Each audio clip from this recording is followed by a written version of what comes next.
Hello, and welcome back to Moonstar, a Sailor Moon podcast. I'm Alex, and today we'll be covering the 14th episode of Sailor Moon's 90s dub titled Shutterbugged. While the English titled the episode Shutterbugged, the Japanese title was Usagi's a Model, The Flash of the Monster Camera. The original air date in Japan was July 4th, 1992, and in North America it was September 18th, 1995. In today's episode, there's going to be a few trivia questions, so if you would like time to think about your answers, just be ready to pause. Whenever you hear me ask Chris a question, hit that pause button if you need a second, and see if you get it right, and then at the end you can make a tally and see how much you remember. The episode that we're going to cover today can be found on the following media, official media. Mysterious Tuxedo Mask, which is Volume 3 of the ADV VHS release. Evil Eyes, which is also Volume 3, and that would be from the Buena Vista VHS release. For those who don't know, the Buena Vista one is it's like hot pink and bright silver holographic glitter effect tapes. So you'll know if you see one of those.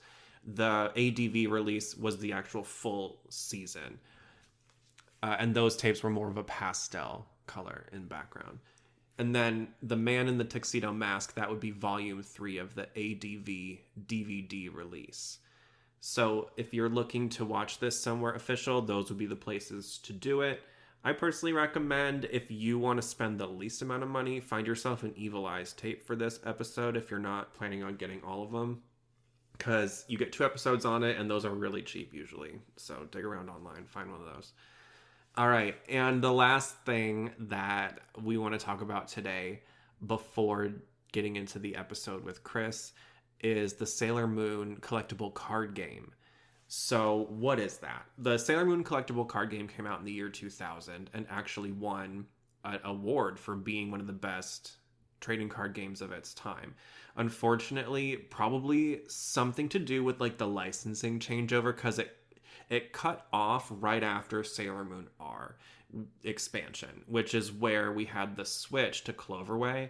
I'm assuming it was something like a legality issue is why the game ended, but it was pretty fun. It plays similarly to other games of its time. I'm just going to go through some description of it I found here if you guys are interested. The Sailor Moon collectible card game pits teams of sailor soldiers, referred to as scouts, against opposing monsters and villains. Each player has both one or more scouts and a collection of enemies. So you have like your team of sailor scouts and your team of enemies. You're a good guy and a bad guy at the same time, which I thought was kind of a cool concept. Victory is achieved by either eliminating all of an opponent's scouts or by defeating a certain number. Well, it says defeating a certain number of victory points, but I think it should be earning a certain number of victory points worth of monsters and villains. So that means like if your entire soldiers like team of scouts dies, you lose. Or the other option is kind of like prize cards in Pokemon, I guess, or reducing life points in Yu-Gi-Oh, if you want to think about it like that. So there's 2 different ways to win, which is also kind of cool. At some point in the game, elements of random chance are introduced by requiring players to play a game of rock, paper, scissors. The Japanese version of that, I believe you say John Ken Pon. I'm not sure how to pronounce that correctly. But rock, paper, scissors. And the game actually comes with cards of them doing the different Japanese symbols for those, for that game, which I thought was kind of cute. Although you don't need the cards to play it. And the different card types are Scout and Knight cards, which a point there, you also get like Darien and Prince Darien and I think Moonlight Knight is in there too, so that's kind of cool. Scouts, they are the heroes of the game. They serve to both attack the opponent's monsters or villains and as the target of the enemy attacks. Scouts start at level 1, but can be upgraded by playing the appropriate higher level card, similar to the mechanism used in evolving Pokemon. Monsters and villains, cards symbolizing monsters or specific villains from the anime. The more powerful the adversary, the more victory points the card is worth when defeated. Events and item cards, representing events which are taking place or special accessories. These cards have a temporary effect and are then discarded after being used. Those are most comparable to trainer cards in Pokemon, or kind of like magic cards in Yu-Gi-Oh, I guess. People, personalities who influence the game in some way. They are persistent in that their effect can be used each turn. I would compare that to putting a stadium card into play if you do Pokemon trading card game, or the field cards, like, that makes it into a grassland or whatever, or Umi to make it the ocean in Yu-Gi-Oh. And then power cards, which these are your energy cards. They supply body, mind, or soul power. Each scout needs different, and monster or villain. They need different types of energy to attack, similar to Pokemon. Locations, introduced in the expansion set. So this was not in the original base set. This was added later. These cards represent locations which are associated with villains and monsters, and they provide a bonus to the enemy. So these are kind of similar to the people cards, but they're more specific to the villains and the monsters. And that was one of the things that some fan discussion that's been going on lately. People are thinking about, or have actually started making fan card expansions of this to continue the game into Sailor Moon S and Super S and everything. And going ahead, they were like, well, location cards and people cards are kind of a little redundant. So that was just one like minor little thing. But I would love to know if anyone has experience with the Sailor Moon collectible card game. Please write in and tell us about it, or you can send us an audio clip and we'll play it on the show. If you remember playing it, if you're an avid collector, if maybe you have a little league of your friends that play, come on and tell us about it, because I love this and we're going to do some stuff with this together. Point of interest, people are talking about maybe starting an online league for this where we can play with each other. So let's think about that. All right, enough about the Sailor Moon collectible card game, as much fun as it is. Let's dig into the episode, Shutterbugged. I'll see you in the outro. Bye. Today on Sailor Moon, everyone's dying to have her picture taken, but this camera is capturing a whole lot more than pretty pictures. When the Sailor Scouts expose Nephlite's evil ruse, he turns his lens on us.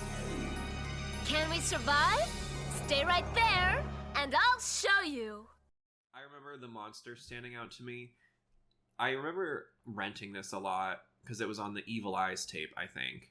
And the thing that I thought was so interesting about that is that tape on the cover has Sailor Mars, and it's the one we talked about it before, I think, where it wasn't done by, it's clearly not art done by one of the actual artists. It was like an American designer, I think. And for some reason they have Mars like holding what looks like the Mercari orb, but because the episode Shutterbugged is on that tape, I always imagined it as being like the blast from the camera for some reason.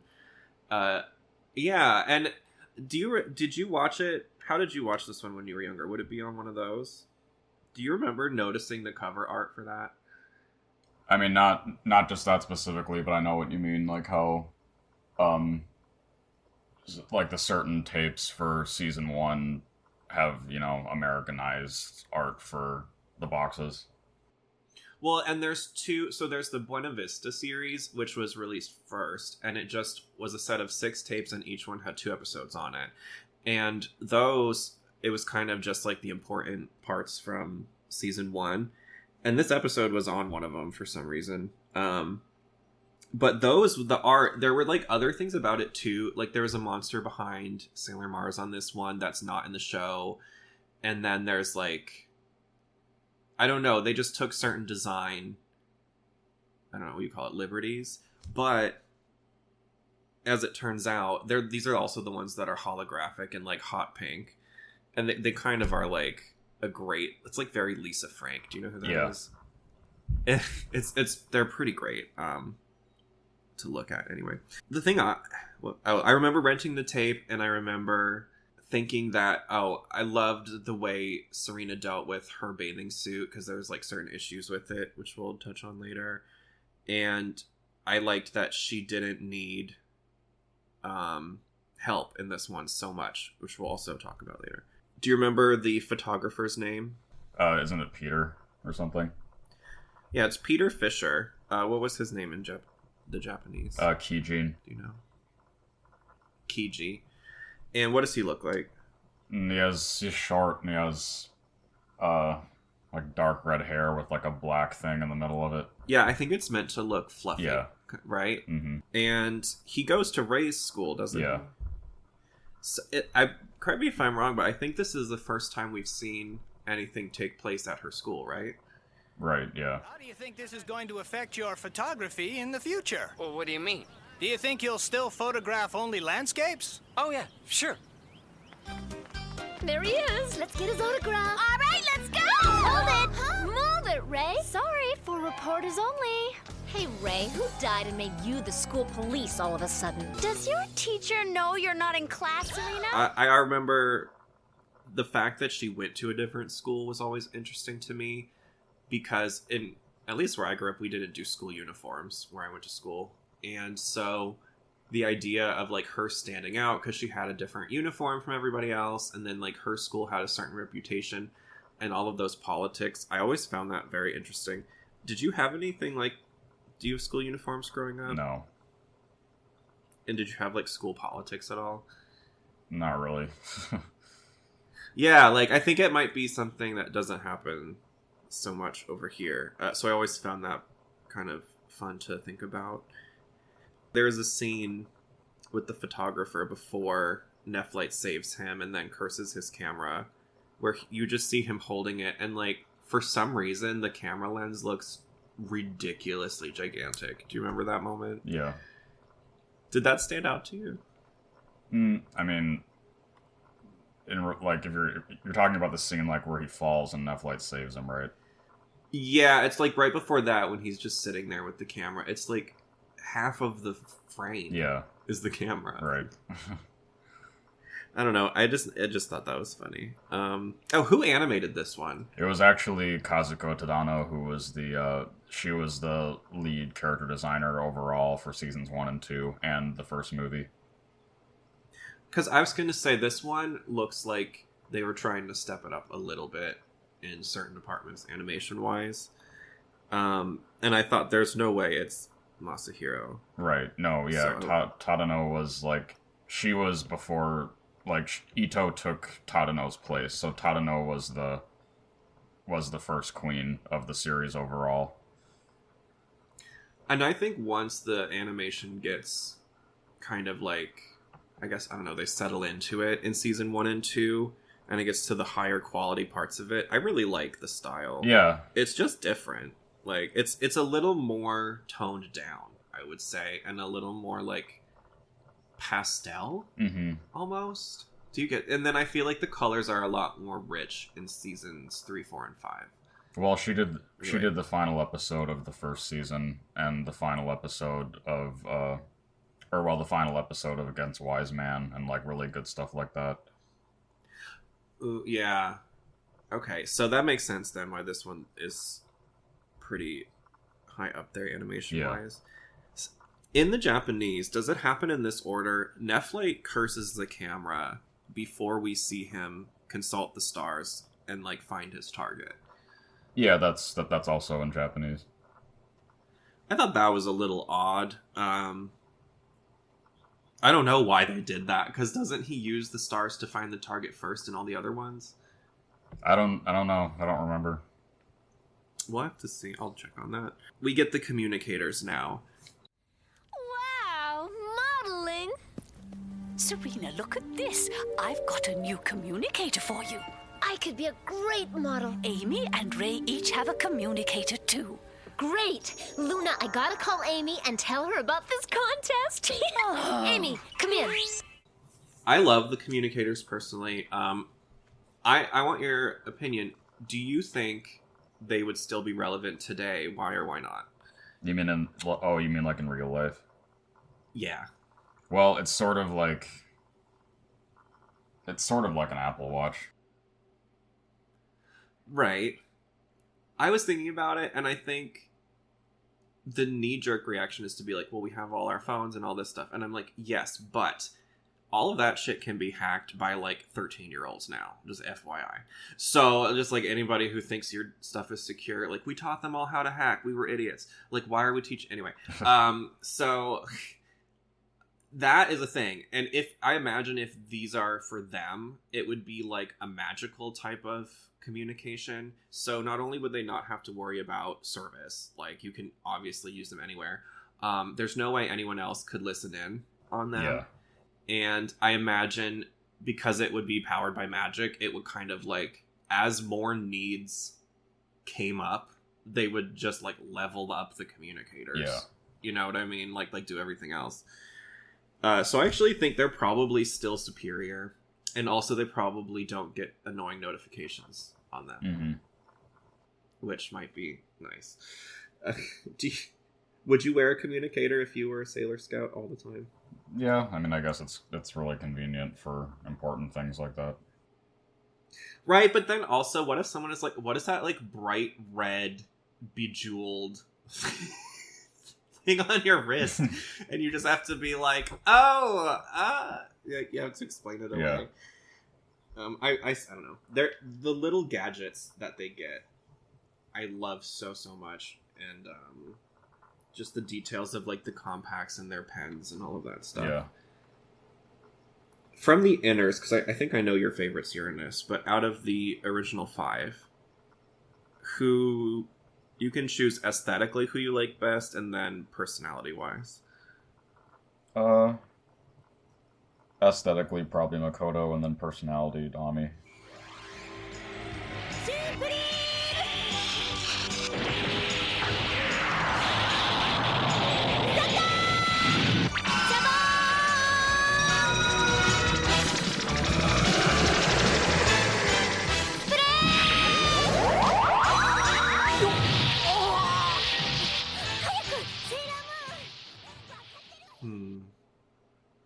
Those are good answers. I should have thought about that. Personality-wise, I think my favorite has to be Serena now. Okay. As a kid, it was Amy. Yeah. But as an adult, I appreciate Serena so much more. And I think aesthetically, I like Amy a lot. Okay. I love the short hair. Like, I have the Scout guides. Do you know what those are? Yeah, I had those too when I was a kid.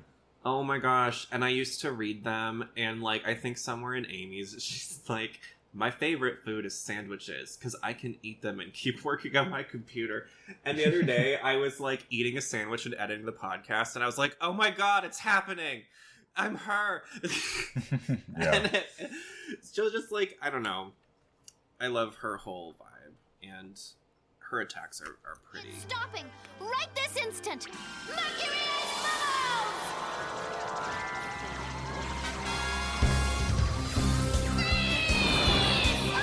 She's freezing!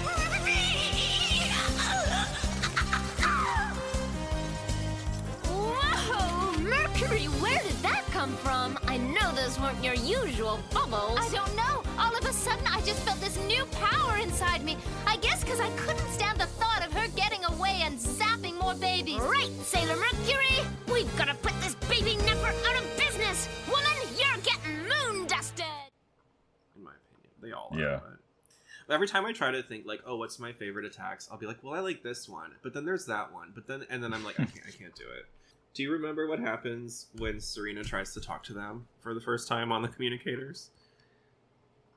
Yeah, like they both hang up on her because Ami's like in the middle of a math problem, and then she doesn't even call Ray because Ray like told her not to do the not to like sign up for the photography thing, and she's like, oh, if I call Ray, then she'll just make fun of me.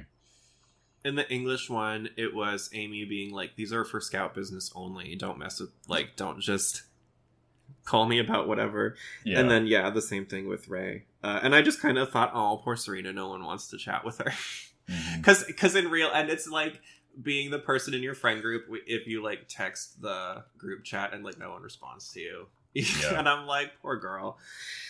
When Shingo, so Sammy in the Deke dub, he makes fun of her for wanting to be a model. What's that conversation like in Japanese?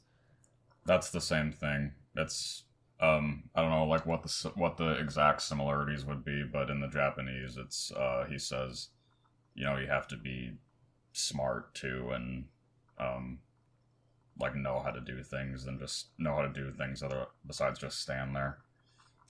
Okay, so that's a little more real advice. He was a little more like brother sister teasing kind of in the translation, but it's still the same vibe of like, you could never be a model, you're too clumsy, or you're too blur, blur, blur, whatever.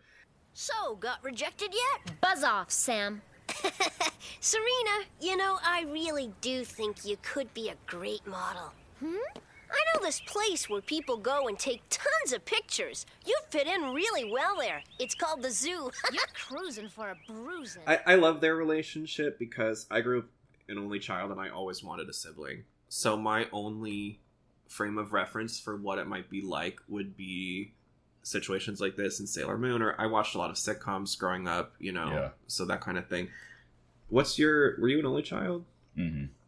Did you ever want siblings? No. Really? You're like, yeah. I like being on my own. I don't need the noise. Yeah.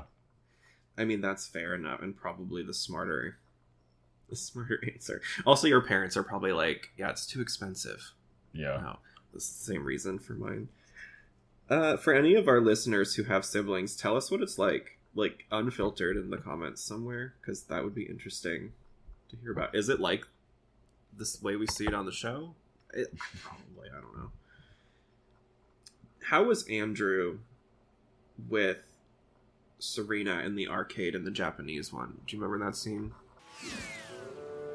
Cheer up, Serena. What's your brother know anyway? Forget him.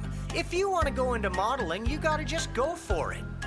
Do you really think so, Andrew? You think I've got what it takes? Yeah, absolutely. I can just see you tumbling right off the stage.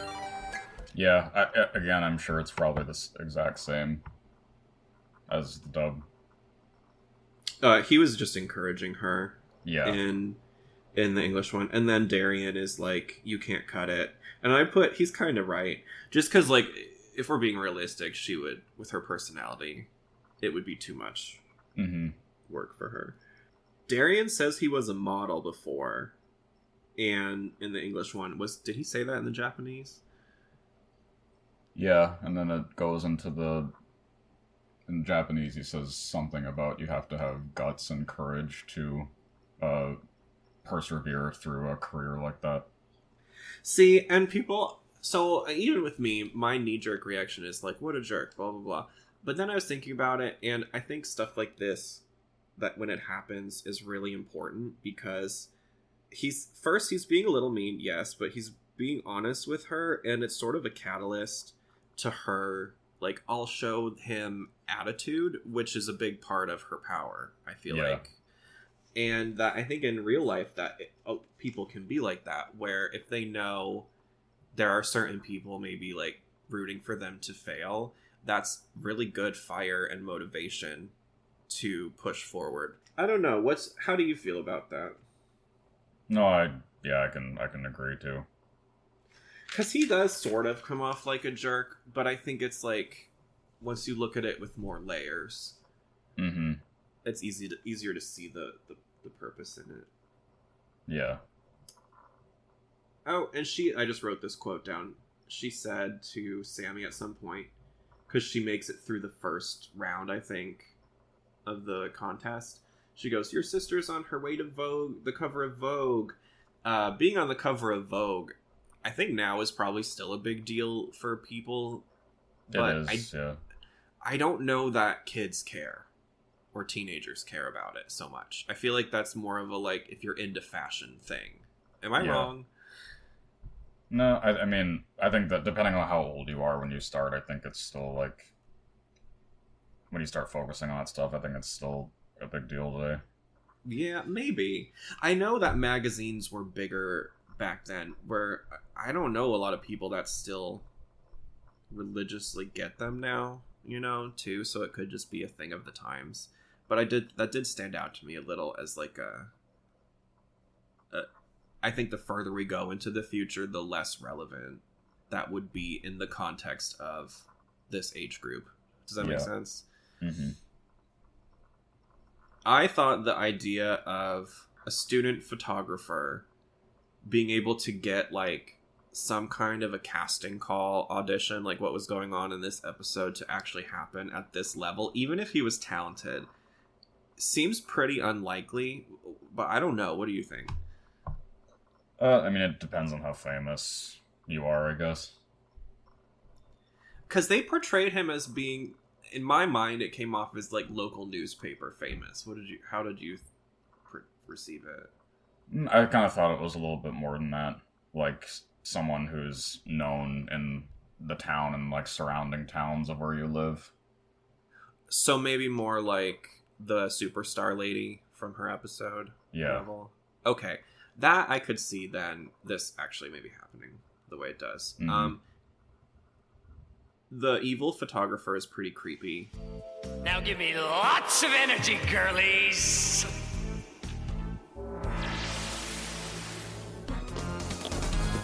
All right, who's next?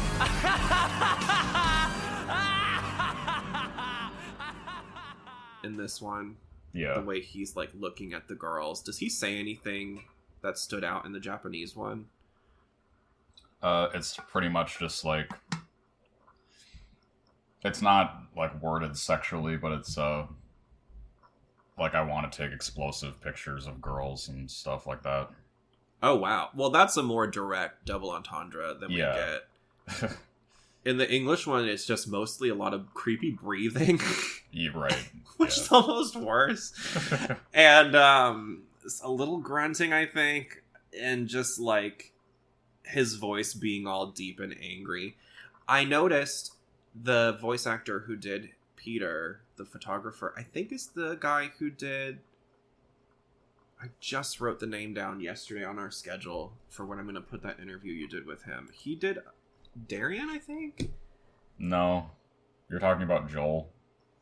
Not Joel, it's the other one. It's another one. Let me find his name. Steven Bednarski. Oh, yeah. Who is he? Yeah, he did Yuichiro or Chad, and then he also did Fiore. Yeah. Okay, that's what I thought. I have him scheduled for this summer. Oh, Cool. cool. I'm gonna put him in around when Chad has some more time. You know, because I thought Chad's voice was so specific, and it's very goofy, but I've always loved it. Yeah. And so I wanted to put that in around there. But yeah, why was I asking? Oh, I thought it was interesting that he did this guy's voice, because I thought even with the creepy breathing and stuff, it was done well. Like, it's supposed to be creepy. You know? Mm-hmm. So I loved seeing that his name popped up. I was like, oh, cool, we get to hear from him later. Have you seen The Facts of Life? You take the good, you take the bad, you take them both, and there you have the facts of life. The facts of life. There's a time you gotta go and show you grow, and now you know about the facts of life. The facts of life. When the world never seems to be living up to your dreams, and suddenly you're finding out the facts of life are all about you.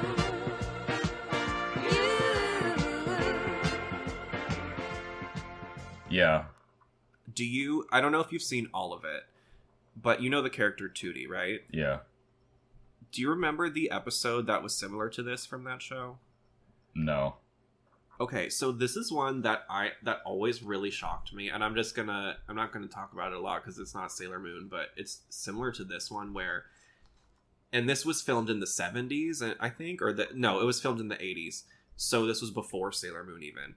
And it's this little girl ends up doing like a photo shoot kind of similar to this, but it's like she gets taken into another room by an adult man, and then the clothes are like less and less and less. And every time I see that, I think like the societal landscape was such that stuff wasn't talked about yet. Do you know what I mean? Yeah. And I think that taking such a big, bold swing at that time in a show that was also predominantly female driven and all of that is like, I think the bigness of that is lost today. a little bit. And I think this episode is kind of similar because it wouldn't go as straight, like direct, I don't think, as the Facts of Life would. But it's still creepy and weird, and I think it still highlights the idea that, like, maybe photographers don't need to take pictures of young girls in bathing suits. Did you get any kind of... Did it feel like she was trying to make a statement? I don't think it was really all that serious, and because it kind of goes back to the thing with Japanese audiences for Sailor Moon back then, that they were just doing a lot of, you know, groundbreaking stuff in episodes and with characters, and it was all just like a natural thing over there. They didn't even think about it. Maybe you're right. It could just be a cultural thing, but I still even think that's interesting because it's unintentionally bringing up conversations that may not have been had otherwise here, even though it's more commonplace there, you know? And even with that being kind of like a dark subject, I personally really like when a television show will put something like that in the forefront that's hard to discuss but is important. You know what I mean? Like an important cultural thing that we talk about. And I think that the situation that was portrayed like in the Facts of Life episode probably doesn't happen as much now because of things like that, because it's been put into the lexicon and more people know the warning signs and stuff like that. And I think Sailor Moon has done a lot of that too in its own way, for not necessarily about that, but like we've talked about for gender expression, for sexuality acceptance, and I think there's probably a lot more to it as well. Okay, moving on to something less intense. Do you remember how Serena fixes her bathing suit? Yeah, the tying the ribbons in front of the holes. Yeah, because it's got in the English one she says, "I forgot the mothballs." That's the same, and it's I've never. I don't know if it's just where I live, but I've never had moths eat my clothing. Is that a thing that happens? Like it's like a. Okay, like what is that? Maybe this is a generational thing. I don't know. Oh, and then I thought this was a point that I really liked about this too. Even though the girls are in bathing suits, it's really not animated in a sexual way. Would you agree? Yeah. Like they don't over-accentuate anything. It's not like none of the bathing suits. I think there might have been a two-piece, but it's like probably so covered up still that I don't even remember it, you know? And I like that it was done in such a tasteful way. I don't know. I just thought that because there's a lot of other animes, you know, where it's like, I don't know if you feel like this, but sometimes as a gay man, it's like, why am I getting hit in the face with tits? Do you know what I mean? Yeah. When I'm like watching this show. And I don't know how else to describe it. Like, how would you describe it? No, I agree with that. It's like fan service where you're just kind of, it takes away from what's going on. And I don't think Sailor Moon really ever does that. And I appreciate it for that a lot. Do you remember what the camera's ability does, like when he takes pictures of people? Yeah, like locks them inside a photograph. Yeah, it makes them disappear, and then later, after everything, like they reappear, and it kind of seems like they reappear in the moment the picture was taken. So I imagine it's like suspending their reality, like unless they don't get saved, you know, in which case, whatever, they're a photo. Where do you think they go during that? Do you think they're literally just like in a picture? It's probably like a purgatory thing. Or like, what is that? Dorian Gray? Am I saying it right? Do you know who I'm talking about? The olden, it's like an old lore story. The guy who like painted the picture and he's like immortal because he lives in the photo and like the old painting. He's like a ghost. You know what I'm talking about? Yeah. Okay. That's what I was thinking. Maybe it's like that, where they're like, they can live in the picture, but like, that would suck. I thought the way he moved was funny. I don't know why. I don't remember why I wrote that, but I'm guessing he was like being kind of funny. Also, she transformed right in front of him. Did you notice that? Yeah. Don't even think of pressing that shutter. Why not? Because the Peter I knew would never make people disappear. Transform, Serena, quickly! Moon, Prism,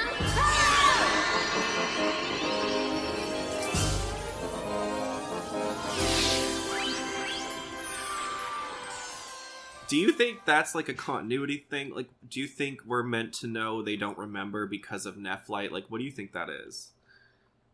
Yeah. I think that's probably it. I was thrown off by that because I'm like, wait a second, the whole like hiding their identity is a big deal, I thought. Mm-hmm. And then she transforms. Also, I noticed she's in the English one, she says his name like 500 times rapid fire. She fights him like the human, not the monster. Yeah. Do we see that ever in other episodes, do you think? Her fighting a human? No, yeah, because I guess season 1 is like the only season where it's initially like a human that's having a possessed item or something. Every other season is a monster, so... I know, but like... I don't know that we see her fight a human before they change into a monster, though, any other time. It was just interesting. It stood out to me, and I do think this is the only time we see it. We also see the way they animated this battle. They did a lot more with her being, like, acrobatic and, like, physical fighting, which I love when they do that. And do you think it was because of who the animator was? Yeah, I think that's one reason why some stuff looked so fluid, is because they had like a higher quality animator in charge. I guess that would make sense. Does the monster name their attack in the Japanese one? No. They just shoot it. Yeah. Sailor Moon, give me a nice smile for your final portrait! Negazoom! They call it Negazoom in the English one, which is completely cheesy, and I love it. Oh, and the whole thing is like their hand has a it's like a camera, but with an eye on their hand. You know what I mean? Right. And that reminded me so much of Pan's Labyrinth. Have you seen that movie? Oh, I know. Yeah, I know what you mean. The monster with the eyes on his hands. Yeah. It was very that. I love this monster. I think it's one of the best ones we've seen so far. I think it's one of the best ones in season 1, probably. Yeah, definitely. She gets Luna. How did you feel about that? I mean, it was nice that she saved, Usagi from that. I think I remembered that. That's true. I love when Luna's brave and she gets in there. I just don't like seeing her get hurt. Mm-hmm. Oh, we get a full, the full animation for a Sailor Mars talisman attack. It's Fireball's Charge in English. What's the Japanese name for it? Oh, like when she does the talismans? Yeah. There's no name, it's just, She says something. She does the Buddhist chant. Oh yeah, okay. So it's they're Buddhist charms. They don't work, but I really love like when they do this part. I don't know if it's in the Japanese one, but there's like chimes in the background that you can hear. Sailor Mercury, Sailor Mars, Mercury bubbles!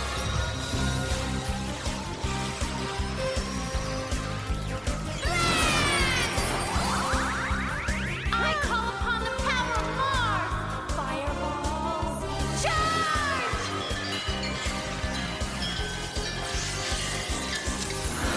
Try all you like, girlies. You're too slow.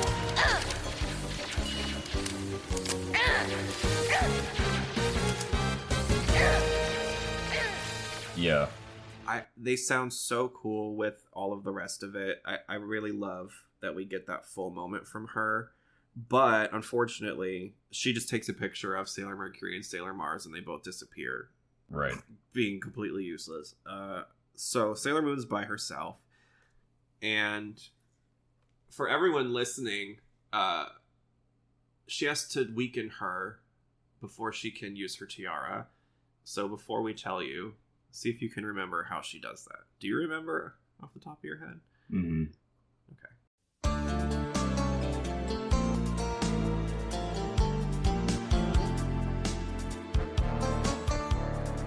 that's all the time they get. So, how does she do it? She pretty much, like, runs up she's cornered, and then she's against a mirror wall, and then she runs up the wall kind of and, like, flips over the monster while they're doing their attack, and then the monster, takes a picture of themselves, technically, and then they melt and can't really move and are paralyzed. Yeah, she uses the mirror to turn the monster's attack against itself. And yeah, she like runs up the wall. It's pretty cool. And something else I noticed is a lot of the scenes from this battle in this episode were used in the Deke Sailor Moon intro video. Yeah. Did you notice that? Yeah, I remember that. I always forget that a lot of those are taken from the actual show, and then when certain moments will pop up, I'm like, oh yeah, I know what that is. I can see why, because the episode is so well animated for these early ones.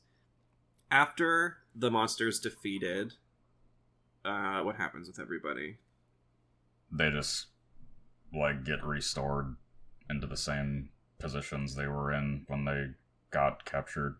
Yeah, this is something we see happen a lot in anime and video games. I was playing, I think it was Dragon Quest, one of them, the other day, and it's like, there's a frozen city, and then after you save the city, everyone is just, like, unfrozen, like, in the second they were, when they were frozen, like, nothing happened, and they go on with their lives.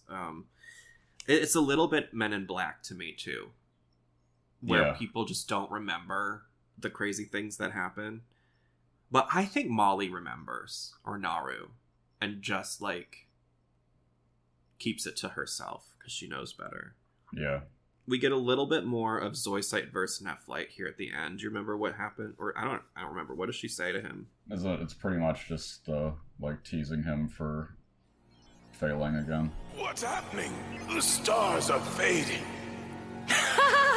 Looks like Sailor Moon's turned your plan into moon dust, Nephlite. It can't be, Zoisite. I was so close. I almost had that frisbee-throwing brat. Well, obviously you've got the same problem the Jedi did, Nephlite. You underestimated Sailor Moon. Fool. More taunting.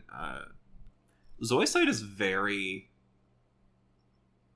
kind of like a bully character in a lot of ways, but then that's like her role with Nephlite.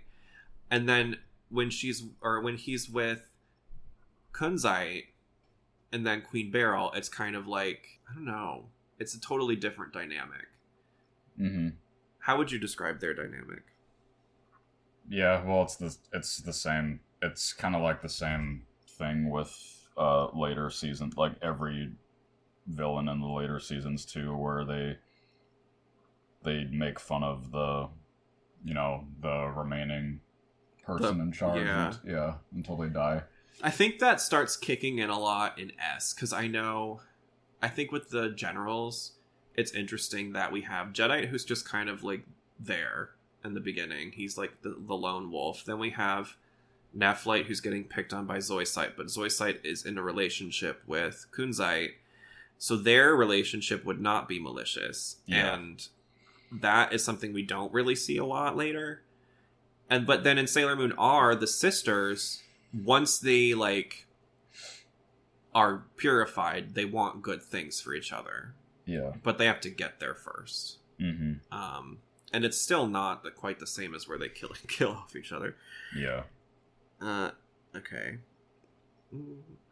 Usagi's family, Serena's family, I just think they're cute. We get to see them watching TV at the end, and the photographer is on the news. In the English one, he talks about seeing Sailor Moon, and her family is laughing and starts saying that he's crazy. What is that? What happens in the Japanese too? Yeah. It's important, I think, that they take that stance, because they could have gone the route of having them eventually figure it out and be more involved, but I don't think it would work at all. Yeah. I really don't think that would have fit this show, because I've seen that in other things, but I don't know. I love this episode. Let's do the Sailor Says, and then we'll rate it. We girls spend an awful lot of time primping and trying to look hot. So do you guys, but you don't like to admit it. But there's more to beauty than looks.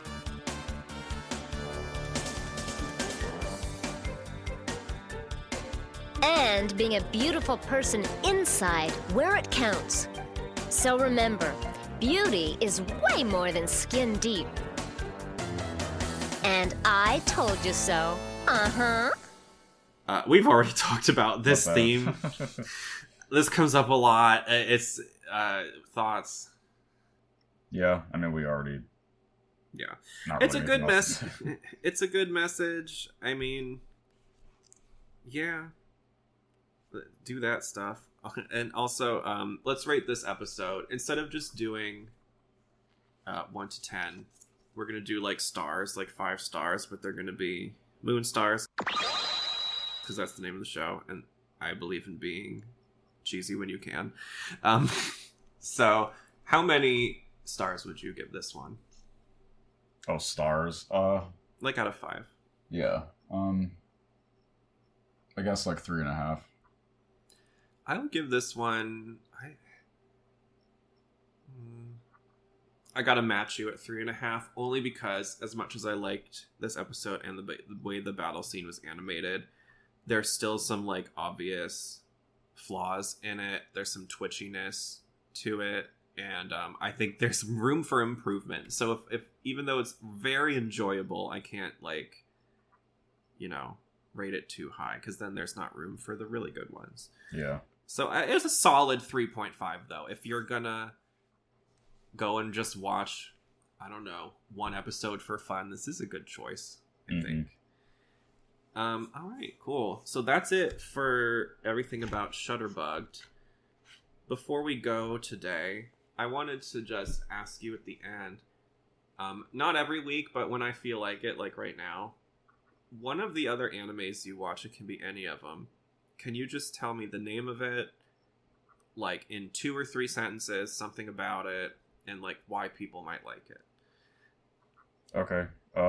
One that I always recommend to people, especially if they like horror or yaoi stuff mixed in, or just in general, is Nightwalker. It's from 1998. It's about a vampire that works as a detective in Japan, solving cases where demons are murdering people or possessing people or both, or and he is also he's also haunted and like visited by the gay other vampire lover that he had in his past life.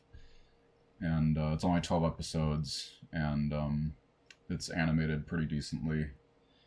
And yeah, if you like horror, and I always recommend that to people. What's the vampire's name? Shido. Okay, what is the show with the guy named Alucard? That's Hellsing. Hellsing. I've seen Hellsing. I was like, yeah. Are you talking about Hellsing? No. So this is different. Is this older?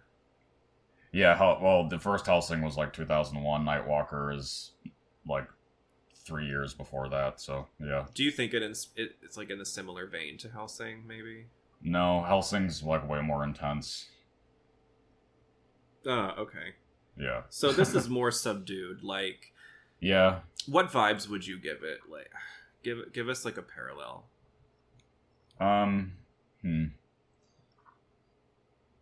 How graphic is it? Well, like it depends. Like the first 4 episodes of Nightwalker were originally supposed to just be an OVA, so those are in a different art style and those are more graphic. And then episodes 5 through 12, like some parts of it are still graphic, but it's not as much, and like the blood is not really red. It's a different color. So yeah. They do little things to make it like not as jarring. I guess. I kind of like that. I might check it out. I have a thing. My thing with horror is I really like it when I'm in the mood for it, but I cannot do overly gory things that I would consider like torture porn. Do you know what I mean? Because I'm just that's not my vibe. If that's your thing, fabulous. Go do that. I don't need to see it. But my stuff, I like love American Horror Story. Have you seen that? Yeah, That's kind of my vibe. I will skip certain scenes though. Like even in my favorite season, there's some stuff in the Coven season that I'm just like, no, I cannot watch that. But I think I like stuff like that because there is a lot of like, I guess, gore in it, but there's a lot of story surrounding it. And I think those types of things, like very story-driven horror, is definitely like my sweet spot. Would you say this is a story-driven horror? Yeah, definitely. Like, even though it's kind of an episodic thing where, at least after episode 4, like every episode is like a different case that he's working on, there's still like a continuous thing that's going on. And it's based probably in Japanese lore, right? Well, it takes, I mean, when he was, like, his history as a vampire, like, the scenes and stuff, when that happens, like, it's in Transylvania, but, it's set in Tokyo. Okay.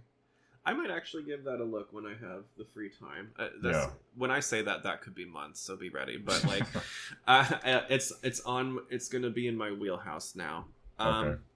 Just some exciting things, because I sat down and I planned out most of the year. I got us through season 1 at least on my calendar. Okay. So we're gonna be wrapping up season 1, assuming everything goes according to schedule, in the end of August, which is. We'll have been doing like a year and a couple months by then. And I'm slotting in more interviews throughout season 1 from you. Kind of like, so before the Sailor Jupiter episode, we're going to get her interview, before Venus. Because I want it to to make sense with where we're at. And so people have that to look forward to.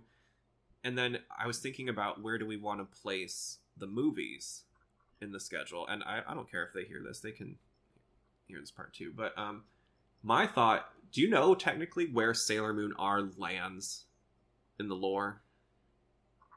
Well, I mean, none of the movies are canon, so... Oh, okay. Well then, in my mind, it makes the most sense to do the Sailor Moon R movie after the Doom Tree saga. Okay. Because it feels like it was kind of like the same style of Alien, so it just fleshes out, you know what I mean, like that whole thing a little more, and then we do the rest of R. And then I think Sailor Moon S movie would land, it has to land between S and Super S, because there's no Saturn, they don't even mention her or the Messiah, and we still have the Outers around. And then the Super S movie clearly happens at the end of Super S, I think. So I'm excited to get to those. Have you seen the live action, by the way? No. Don't worry, we're going to watch it.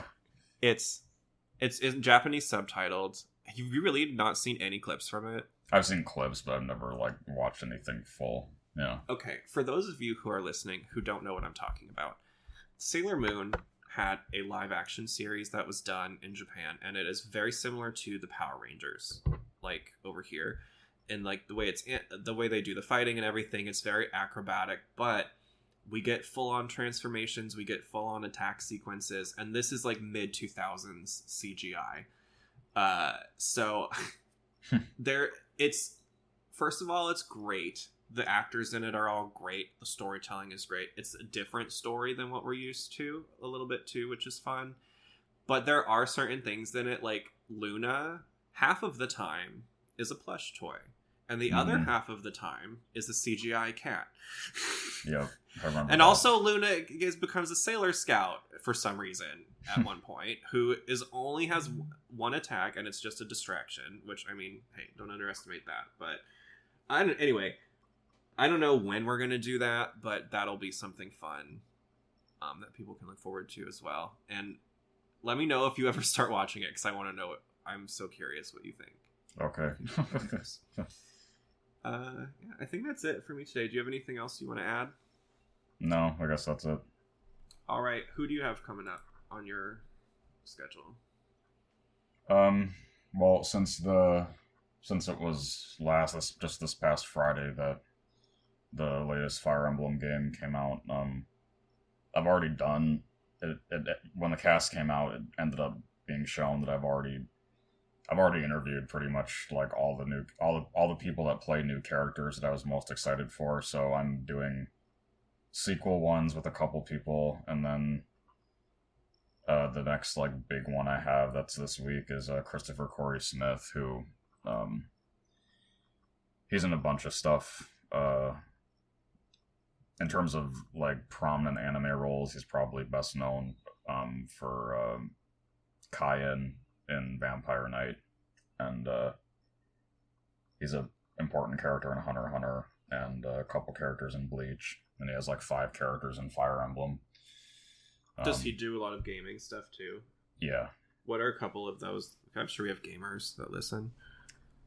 Well, besides Fire Emblem, he's like a really, I don't remember their name, but he's like a super pretty villain in the Final Fantasy games.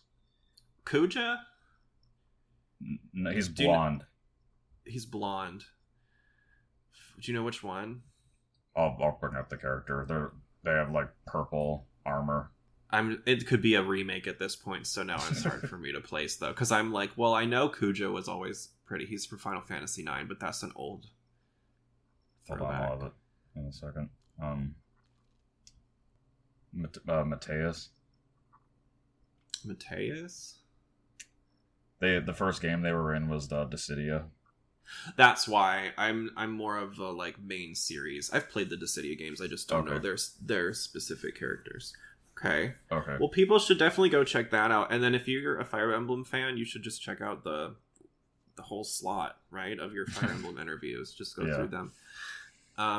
It was great talking to you. And I'm gonna cut this out, but scheduling. Thanks for listening to today's episode titled Shutterbugged. Did you enjoy reliving this episode with us? Could you answer any of the questions before Chris? Sound off wherever you like on the socials. You can find Moonstar, a Sailor Moon podcast, on Facebook and Instagram. For more of Chris, you can find him on YouTube and the socials at Chris Mayek, ChrisMayek.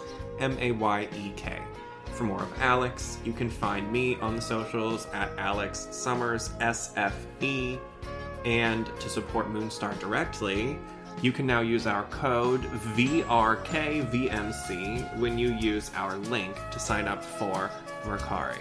Some people call it Mercury, which sounds a little bit like Mercury, so that can be confusing.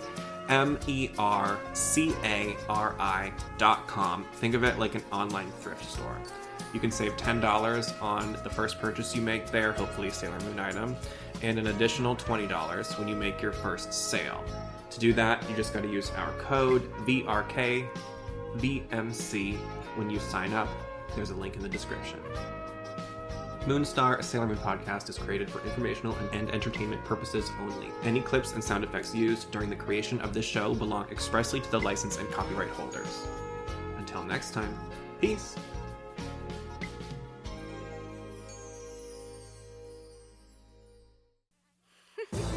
And you're a goner, too!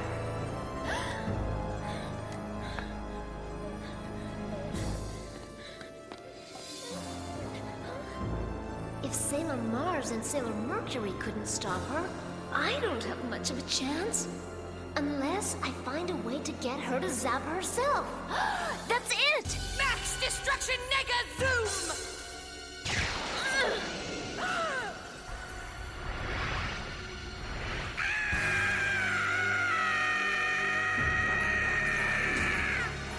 There goes my shot at getting into Queen Barrel's evil Hall of Fame!